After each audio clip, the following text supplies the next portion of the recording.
Hello and welcome. My name's Marcus. I'm a crochet fashion and pattern designer, and today I want to discuss something that's been bothering me for quite some time. That being the appalling state of pattern testing and the absurd amounts of exploitation I see displayed.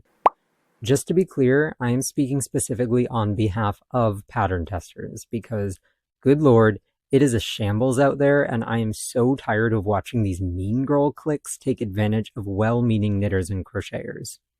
Now, I fully admit this is not going to be an unbiased video because, quite frankly, I don't feel there is any merit to the way so many designers run these popularity contests disguised as pattern tests. My aim here is to be a voice of reason and comedy amidst a sea of designers who have turned the tides of testing away from quality control and instead thrust people into a rat race wherein the only end goal is free marketing. And maybe you, the tester, get a pattern in exchange for your dozens of hours of free labor.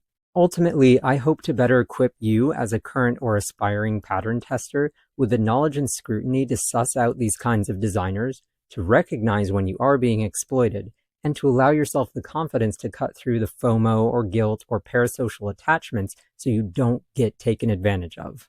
I am also going to bring to light an absolutely egregious example of the kinds of designers you shouldn't touch with a 10-foot pole. One that reeks of MLM-adjacent scamming and perhaps the most diluted sense of self-importance I've ever seen. After I air that vitriolic laundry, I'm going to detail exactly how I run my own pattern tests from start to finish, so you can see how a designer who actually cares about pattern quality and the well-being and enjoyment of his testers goes about ensuring both of those goals. Firstly, I'm going to mock up a little sample bad tester call for you just so we're on the same page. Stop me if you've seen any of this before, or quite literally stop the video and read the following screenshots. It took me less than 2 minutes to find all of these examples. It's an absolute scourge out there. So let's say you're scrolling Instagram, right? And oh wow, there's a neat thing that appears within your range of skills. You'd totally be down to test the pattern. That's when you're met with a requirements section in the description that looks a little something like this. Here's how to apply. 1. Like this post. 2. Share this post to your story and 15 other social media platforms. 3. Comment XYZ emoji / color / your social security number / a small novel so the algorithm thinks this is legitimate and organic engagement and totally not spam. 4. Tag 600 friends, but I won't even spit in your direction if those 600 friends don't follow me. 5. Don't even think about applying if you don't have a public account with a minimum of 10,000 followers, you disgusting, ugly, worthless piece of shit. For the irony deficient among you who may be clamoring with your actuallys, this is what we in the business call a dramatic reenactment. For everyone else, you get me, don't you? You see exactly what this is, right? It's all just a marketing ploy. This designer is never in a million years going to pick anyone who isn't some other bigwig account with a sizable following. And here's a fun behind-the-scenes fact for you. There is no way to track if an individual user likes your post, shares it, or even a reliable way to keep track of their comment history. I honestly can't tell if these designers think they're being slick or if people genuinely don't know how Instagram works. But I cannot trace your every interaction on a post. You're a ghost to me as soon as your notifications get kicked further down the feed. A quick little aside. I once made the mistake of running a raffle where, yes, I fully admit to falling prey to the tag a friend bull. It took me an entire evening of tediously scrolling through 200 plus comments to write down everyone's tags individually. I guarantee you, not a single one of these self-impressed designers is wasting their time doing that. And it's because they are absolutely not playing by these rules they've put in place. You, the starry-eyed applicant, are simply fodder for the algorithm. And that's it. They already have their testers in mind, which, hint, it's the ones Instagram pushes to the top of the notifications tab under the priority label because they're a larger account. It's definitely not you with a legitimate skill set, but only a dozen or so followers, if that at all. If you ever see a testing call like this, just scroll on by. It's a popularity contest, plain and simple, and you have far better things to do with your time than grovel for someone who can more than afford a marketing budget. Because that's part of our jobs as designers. That's something we have to handle ourselves. That's part of running a supposed business. It's not your responsibility as our customer base or potential free laborer to market for us. If our designs are worth sharing, they'll be shared organically. And if they're not, then we have to suck it up and pay to get eyes on it. We cannot have our cake and eat it too when it comes to marketing. This brings me to the second set of requirements. So, not only are you expected to market before you've even been selected for the test, but if you are selected, again, stop me if you've seen something like this before. Testers must post about the pattern approximately 3,000 times before, during, and after the test, as well as bend space-time to occupy a quantum state of pure transcendence to ensure my pattern alone ends up on the front page of Ravelry. If it doesn't become embedded in the website's code within 12 hours, I will be calling the cops. Testers must post a minimum of 50 photos every 6.37 hours, and these photos must be taken in a professional studio. If you fail to meet these basic requirements, I will swat you and kidnap your family until you pay me a ransom in the amount of the pattern cost, plus emotional, psychological, and metaphysical damages, to be calculated by an abacus-wielding B-tube, which, of course, is a cute little callback to the pattern you're testing. I cannot stress to you how painful that was for me to do. That really actually hurt my voice. I'm really getting carried away, and I probably should have reserved that for r/fiberartscirclejerk, but like I said at the start, in no way was this going to be unbiased, and I'm having like way too much fun writing this script. Okay, back to the actual script. Now, those figures and examples were, of course, grossly exaggerated, but the sentiment really isn't. In the minds of so many designers, it's expected that people who are, and let me say this again so it really sinks in, doing free labor must also advertise for you ad nauseum on their social media, take professional level photos, and if they fail to complete the test, they're either forced to pay for the pattern or risk the designer putting them on blast to potentially thousands of rabidly parasocial followers who harass that poor tester into digital non-existence. We've eclipsed entitlement at this point and have tumbled head over heels into derangement territory. If you'd like to peruse specifics yourself, I highly recommend you jump over to r/craftsnark or r/bitcheatingcrafters and keyword search test. There are some real doozies on there to make your head spin. Now, I've harped enough about the whole rigmarole of the applicant phase, but what happens when you actually get into one of these tests? Is the designer at least professional, courteous? Do they respond in a timely manner and fix mistakes? Do they even provide you with a coherent, complete pattern that is correctly graded if, it's a test for a garment? Would it surprise you to know the people demanding you market for them are the same ones who probably shouldn't be designers in the first place? I hope it doesn't, because there are countless examples of this all over the various snark subreddits. Instead of receiving a quality pattern that, aside from some typos here and there, could be published tomorrow, what you receive instead is, quite frankly, slop. It's riddled with errors, it's graded poorly, if that at all. Oftentimes, it just leaves you to do all the legwork of figuring out how the hell to make a design fit when the sample was made for only one, usually yardstick proportioned body, because the designer sure as hell doesn't think they have to do, their job and provide you with those instructions. You're lucky to hear back from the designer if you reach out for clarification, or they become hostile and kick you from the test. Or they just ghost the test entirely, and the minute that deadline is up, the pattern is published in all its god-awful glory, 10 billion grammatical and mathematical errors and all. And you, the testers, have to shine like the sun on your social media, groveling at this inept clown's feet for deigning to include you in their cool girls club, when, in reality, you just got utterly screwed. But you don't want the hordes throwing rocks through your digital windows, so you stay quiet for your own sanity. And what do you get in return? A copy of the pattern, maybe an additional pattern from the designer's backlog, but good God, why would you want either after this? Do you at least get a shout out on their socials? No, you silly, selfish thing. This isn't about you. How dare you ask for even the most pathetic crumb of compensation? Why are you making this all about you? Don't you know that you literally don't matter? That you're worth less than a wad of gum scraped from the bottom of a shoe? Isn't rewriting the pattern because it was so awful and then advertising the hell out of it for free enough?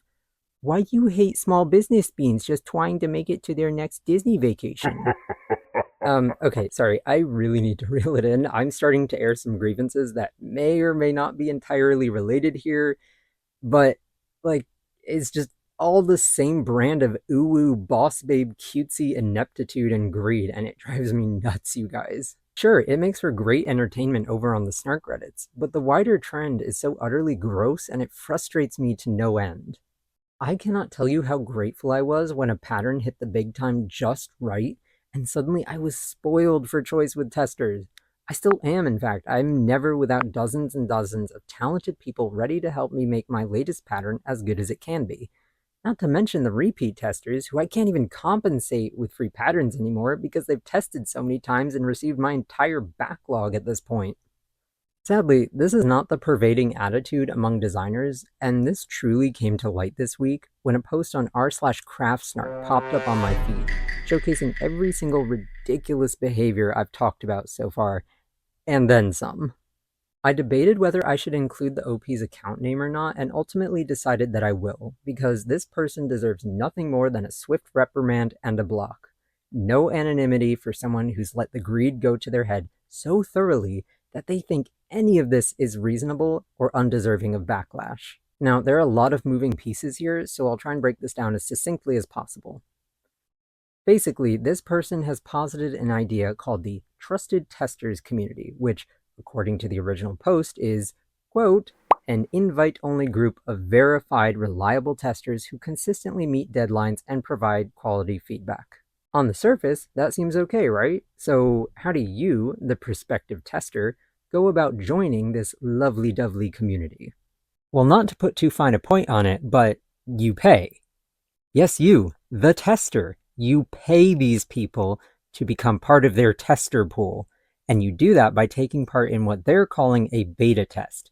And this is where you pay them for access to a draft pattern, not even a complete pattern, but a draft pattern, and you complete a test for that in order to prove your skills. Please envision me saying that with the largest scare quotes you've ever seen in your entire life, because good Lord of mercy. Then maybe you'll be selected as part of this community. But don't worry if you're too disgustingly impoverished to pay these poor small bean business babes the cash they so rightly deserve, because you can get in for free. By dint of nepotism! All you need is an in with a TCC endorser, and when they vouch for you, there you go. Except wait a minute. You don't know anyone in this weird-ass clique because their tester calls follow all the same exploitative bullet points I've previously outlined, and you've never gotten into one of their tests. So how can they vouch for you in the first place? Well, too bad for you, loser. You are not getting in, and you are not going shopping. Pay up or shut up. And the bright, shining cherry on top of this dumpster fire cake, the OP is running a giveaway with, yeah, you guessed it, a deluge of your classic algorithm bait tactics to drum up engagement. Sadly for her, that engagement has hardly been positive, and as of filming, comments have been turned off on the post. I was extremely relieved to see that all the topmost comments were calling this out for what it is, entitled greedy nonsense. Absolutely no one is buying into this, except, of course, other designers who see testers as grist for the mill of their latest chenille slop. This comment in particular was decidedly vindicating. I too am curious about how TCC intends to vet designers and ensure they aren't taking advantage of beta testers. Any contingencies in place for that? No? Damn. Sounds like a system meant to benefit only the select few endorsers that got in at the top, and, anyone trying to get in at the bottom is kinda doomed to waste their time and money. I think there's a term for something like that. I think it comes in conveniently triangular-shaped packaging. Can't for the life of me remember the word right now, but let me know if it's something you're familiar with, and be sure to leave it in a comment below. Also, don't forget to tag a small city's worth of people and share this video to the International Space Station's private servers, or I'll cast you into the ninth circle of Lucifer's unholy conflagration myself. Now, it should probably go without saying, but don't go haranguing these people. That's my job to do here. By all means, share your thoughts. That's what these public forums are for. But be sure you're adding something of substance to the conversation. Otherwise, block and be on your merry way, knowing you'll never have to see another high school mean girl screed from this ilk show up on your feed. To briefly substantiate that last bit, allow me to grace your cerulean orbs with some truly excellent screenshots from one of the endorsers after she discovered the fabulous, might I add, size-inclusive collective was none too pleased and made a post taking the whole scheme apart at the seams. Honestly, I'm not even sure how we're meant to take seriously as a business owner someone who writes like they're having a 2012 Tumblr discourse level meltdown. But no, surely we're the problem, and this person is perfectly level-headed when, say, a tester points out errors in their patterns, or another designer makes a similarly colored blob of blanket yarn balls. Professionalism only here, folks. Okay, in an effort to lower my blood pressure, I'm going to veer away from the snark and detail what it is you should be looking for in a tester call. Similarly, I'm going to offer tips to designers as well because, look, I get it. Ghosting is frustrating, but you've got to take the initiative and ensure you're formatting your tests correctly and fairly incentivizing people to complete it. But that's getting ahead of things. Let me get back to the tester tips. Tip 1. Above all else, you have to stop engaging with designers that pull the free marketing bait BS. It only enables them to keep acting like this. If you really like the pattern, you're so much better off waiting to buy it. Because I promise you, if you don't have those huge metrics they're looking to exploit, they don't register you any more than a dust mote on the breeze. Don't like, don't comment, don't share, don't do a damn thing, and just keep scrolling. Tip 2. Never, ever apply to a test that stipulates you must pay the designer at any point during the test. I cannot even fathom being so divorced from reality that you would ever demand someone doing free labor pay you on top of that. Let that be your immediate balking point. Do not engage that kind of designer under any circumstances and move right along for your own peace of mind. Tip 3. If the publication date is set immediately following the test deadline, run for the hills. That is not a designer who has any interest in quality feedback, and you're likely going to receive an absolutely awful pattern riddled with mistakes. A pattern should be as close to the final copy as possible, yes, but no designer, no matter how prolific or talented, is immune to mistakes. At minimum, there should be a week between the deadline and the publication date. Personally, I take several weeks after the test concludes to mock up the final copy and retest the entire pattern myself to ensure all typos or formatting issues are caught. Tip 4, and this one is super important. If it sucks, hit the bricks. It is always morally correct to ghost a test, especially if the designer has main character syndrome and treats you like garbage. Guys, we aren't your boss, your parents, or any sort of authority figure over you. We're veritable nobodies that just so happen to have a good thing going in a particular niche. My follower account does not make me any more important than you. What it means is I have a responsibility to use my platform appropriately by behaving maturely and treating you with respect. You're an adult. You can make your own decisions, and you damn well have your own life to deal with. I massively appreciate when a tester shoots me an email to let me know they can't finish, but because my tests are done on a check-in basis, if you don't check in, then I get the memo. No harm done, no grudges felt, and no way in hell am I going to throw a toddler-level tantrum on my Instagram story because you, dared to be a human being with responsibilities of your own instead of, an NPC I can hack infinite time and attention from. It's my responsibility to ensure I have a big enough tester pool to make up for any dropouts, and I anticipate at least 5 ghosts per test. It's not the end of the world. My entire business doesn't crumble as though mounted upon pillars of sand and tears. I'll be fine, and so will any designer who knows what the hell they're doing and how to run a functional test. Now, for the designers listening in wondering about how to improve your tests, here's the Krabby Patty secret formula to solve all of your woes. Don't give testers the full pattern. That's it. That's all. By providing the pattern in parts, you have complete control over the test, and for me personally, this has mitigated ghosting significantly. Having testers send photos of their completed portion of the pattern, give them the next part, and repeat until complete. My second top tier tip is, compensate your testers, you cheapskates. The bare minimum should be a free copy of the final pattern. My third tip is kill your main character syndrome. Stomp on it. Put it through a meat grinder. I don't care, but get rid of it right now. You are not a god king. You are some guy with proficient enough skills to make a pattern, or at least I hope you do.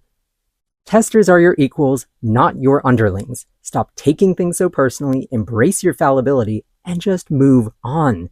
A ghosting tester is not the end of the world. Someone pointing out mistakes in your pattern or asking for clarification is not a slight on your entire family name.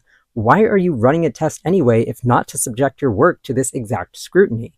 Would you rather a customer leave a bad review because you prioritized your ego over your pattern's quality? This, of course, begs the question, how do I practice what I preach? And here I'm going to get into the nitty-gritty of how I manage my tests.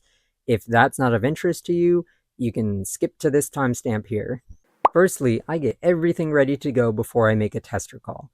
It should be evident from the get-go that your pattern is done, dusted, and as tech-edited as it can be, and the pattern my testers receive is as close to the final draft as it can be. I get my various Google Docs ready with all the different sections which my testers will be given access to as they complete the test part by part. Then I create Google Forms for each individual size bracket, and a simple spreadsheet to keep track of who is who in the roll call doc. Next, I get the guidelines doc dusted off for this newest test, tweaking details as needed, but mostly it's a copy and paste template which saves me a lot of time. Next, tester call time. Here's a screenshot of the description from my most recent test. Short, sweet, and to the point. All the nitty-gritty details are in the guidelines doc, along with links to the submission forms. Crucially, you can see that there are no ridiculous requirements, no demands to like, comment, or share, no public account. Like it says there in that last bullet point, I'm after your skills, not your clout. After I have a sizable pool of applicants, I close the forms, sort through and select my testers, and put their names in a roll call doc, which I then share via email. Testers then have 2 days to make roll call, after which I share the first doc with them. From then on, it's up to them whether they want to continue with the test or not by ensuring they check in as they progress. I send several emails throughout the whole testing period to see how everyone is doing, especially if I notice some stragglers that haven't moved on from the second doc. These usually end up being dropouts, which I've already planned for by having enough testers in the first place. Mistakes are handled via the comment function in docs, and anything especially confusing or difficult is handled via direct emailing with the tester. Since implementing this check-in/Google Doc strategy, tests practically run themselves, and by the end of it, I usually have anywhere from 80 to 90% of my original tester pool finished and ready to show off their beautiful work.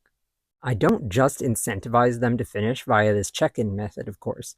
Compensation for completing the full test is a free copy of the final pattern and X number of patterns from my backlog, depending on the size of the test pattern.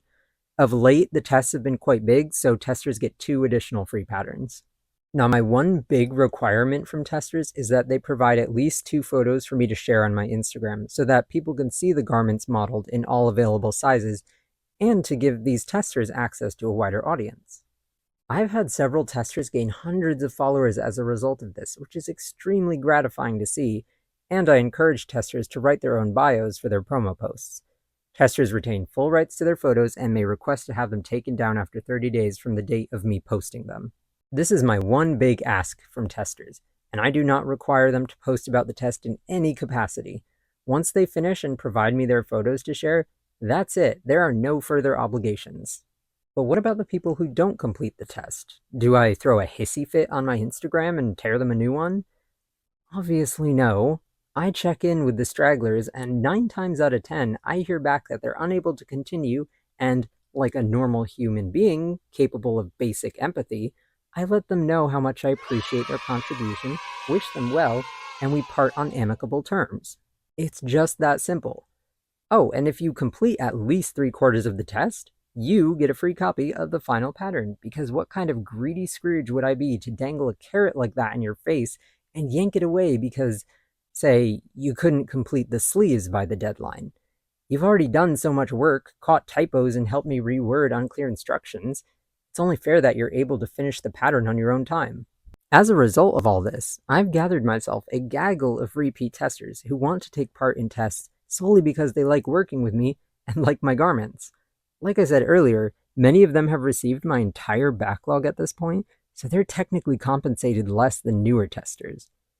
This is the kind of community you build when you treat people like people, respect the work they're doing for you for free, and prioritize quality over clout.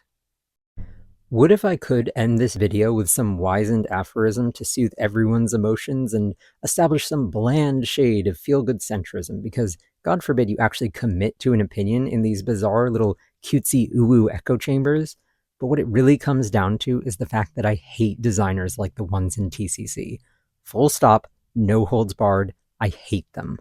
I have no respect for them, and they deserve only to be made pariahs in whatever crochet circle they dip their webbed flippers of ceaseless Sanrio IP-infringing blanket yarn blobs. These aren't artists or community members. They're wannabe boss babes without a shred of business acumen and a frontal cortex so atrophied by their get-rich-quick selling crochet FYPs, they think that someone making the same Hello Kitty plush as them constitutes a national emergency. On Wednesdays they wear pink, and on Thursdays they will rake you over the coals if you dare to suggest you're a person worthy of respect. But you are, and speaking personally, I wouldn't be where I am today as a designer without the dozens of talented and creative testers I've worked with over the years. You guys are incredible and so incredibly important to contemporary crochet and the continued success and proliferation of indie designers. Don't let yourselves get taken advantage of, and don't settle for crumbs. Got it? You deserve better.